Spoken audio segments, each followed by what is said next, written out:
yeah. Hundreds on my bed, texting with the bill. Roses in my wallet and I'm flexing it for real. Racks and racks on racks, I look like rookie of the year. Frontin' with the cash, it's getting moody over here. Hundreds on my bed, texting with the bill. Roses in my wallet and I'm flexing it for real.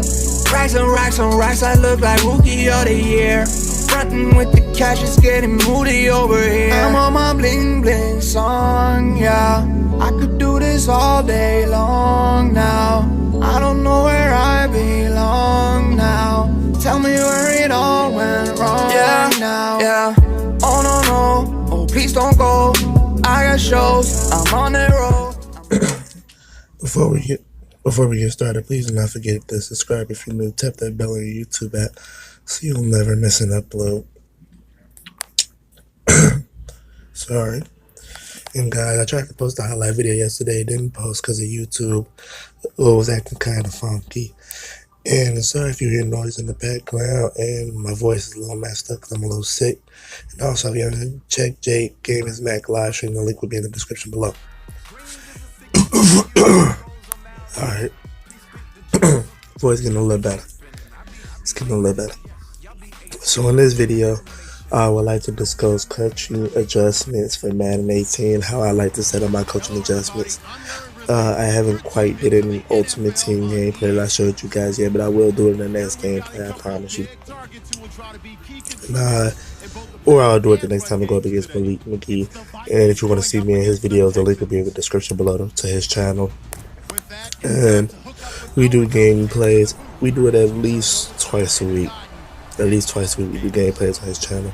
But I told him for now, when we do gameplays on his channel, I'll put a highlight video up on my channel of us playing too. Because if you want to see the full game, I think you should go to his channel to see it. Because that's what advertising his channel is for, to see our full game. To advertise JMX channel is so when we like do games together, you can get like the full experiences on both channels. But moving on from that, coaching adjustments is a big deal. I won't be voiceovering the whole game, like offense, defense. You're gonna see me play a little defense, trying out some new things, and doing a little offense. But I'm just gonna really be talking when the coaching adjustment screen comes. So I'm gonna let him kick the ball to me and stuff, and then I'll be right back with you guys. Cover him with a linebacker, cover him with a defensive back. Either way, they feel like they have the advantage. This will be fielded at the 6. And he'll take this across the 25, couple extra yards up to the 27-yard line.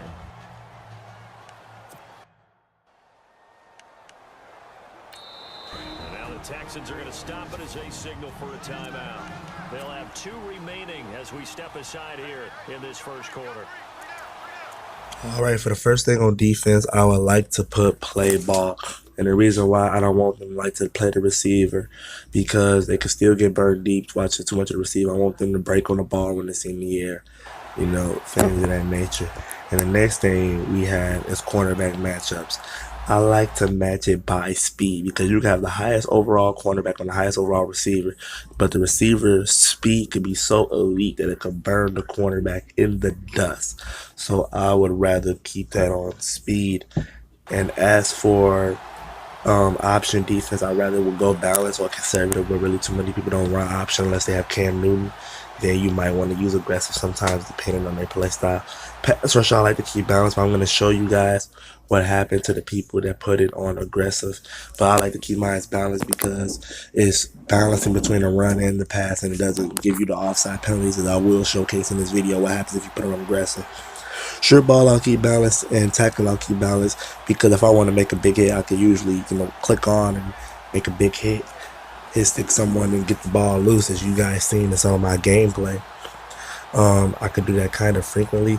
And watch as when the video starts, it will be some offside. It will be going good on defense for a minute. We'll get them in like a 3rd down or a 2nd down or whatever.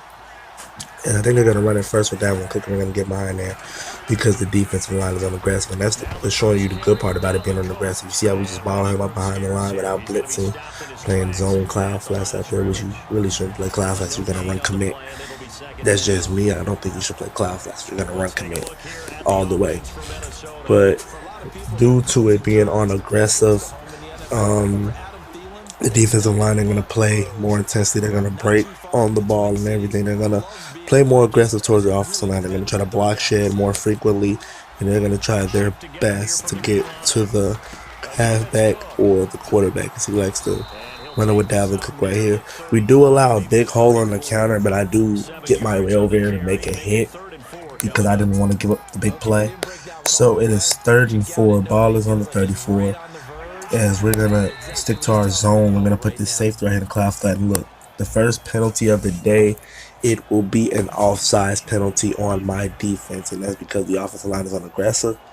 Once he says hike, he's going to instantly move up. So he could easily press R1 to fake snap me at any given moment. You feel me? So this is just showing you what it can do on aggressive. Watch as I come to the line again.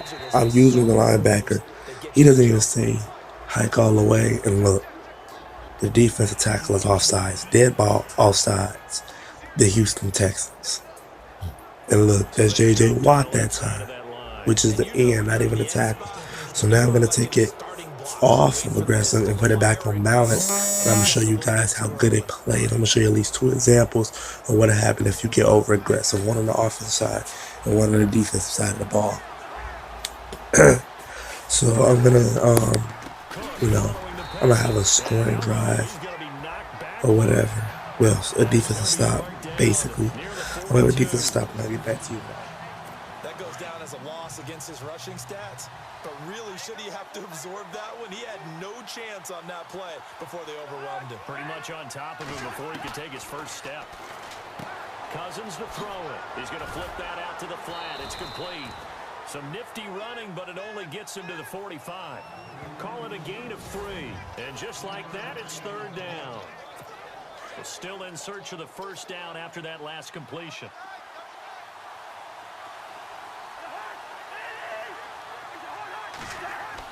Here's Cousins. Incomplete. He had his hands on it, but couldn't pick it. But it's now 4th down.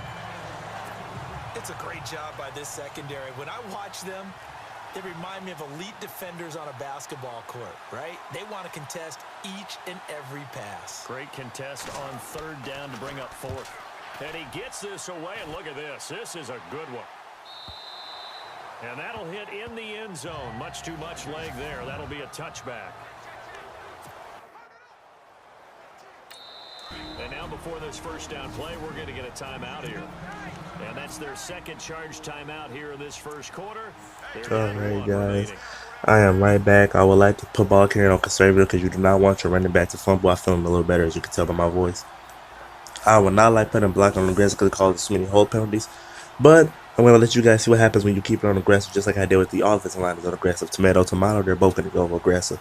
Deep pass catching, I like to keep that balance because you don't want your receivers offering up the ball at the right moment. But if you're the type of person that like to run sideline plays, intermediate pass catching, keep it on conservative so you can possession catch it, get your feet in bounds. Don't try to rat catch it too much so you won't be able to, have the big play. But if you like running post shots and stuff like that, you'll keep that balance too. But just for me, because I like doing mainly sideline grabs, I do post routes and things like that. But as you can see, I use mainly my routes on the sideline when I do pass the ball. As it is 1st and 10, I'm going to show you what happens on the first carry for Lamar Miller. I'm going to go halfback stretch to the left as I do hit him with a juke. And guess what? There's a flag on the play, Dead ball. It will be holding against the Houston Texans.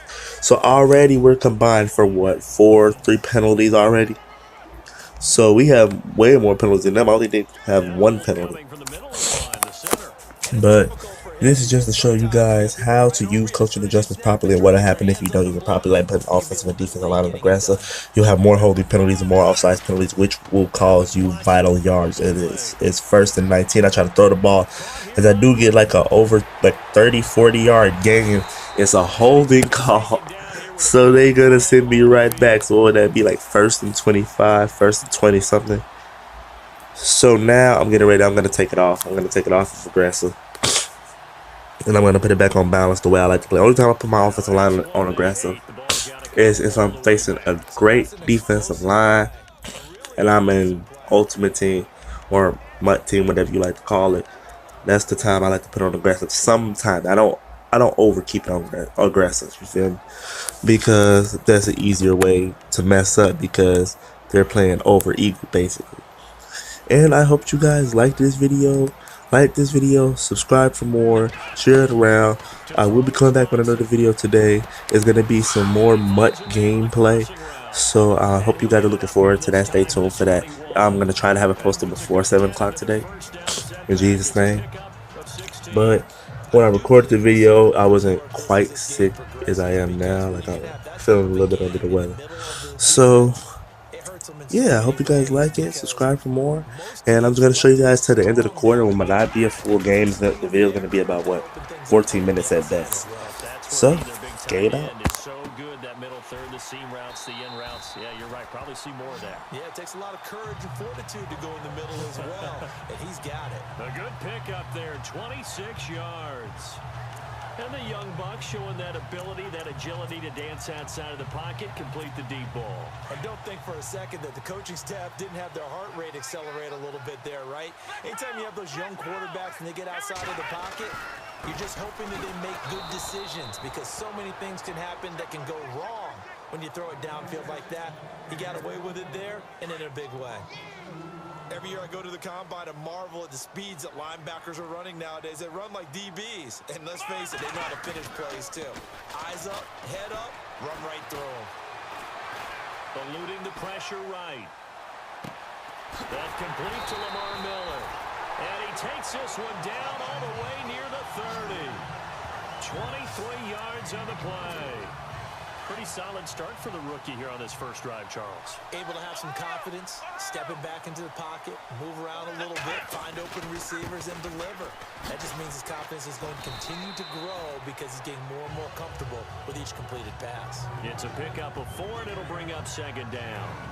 And the Buffet boys, the O-line, hopefully they're ready today. Listen, you got to feed them first. But if you do, you usually get a great product out on the field. And when they play well, the quarterback can't wait to feed them afterwards.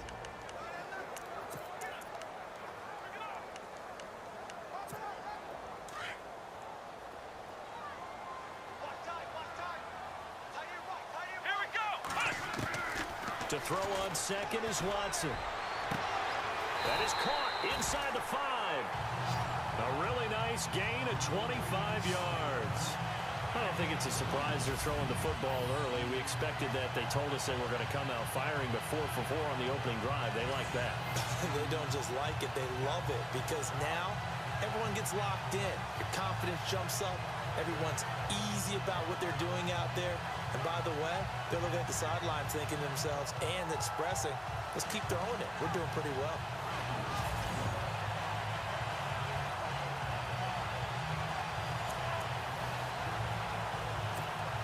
And here comes play number 6 on this drive.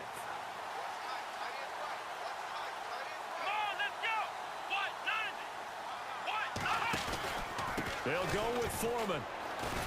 And this one will wind up with him losing yardage back to the 4-yard line. That's going to go as a loss of a yard, and it'll be 2nd down. Now that was a terrific play. We're down here near the goal line, and only one word comes to mind for me, and that's overwhelmed, because they absolutely overwhelmed the offensive line. He came free and made the hit in the backfield. Now, prior to the snap, we hit all zeros as time has run out on the first quarter of play. 0-0 our score. The NFL on EA Sports continues right after this message.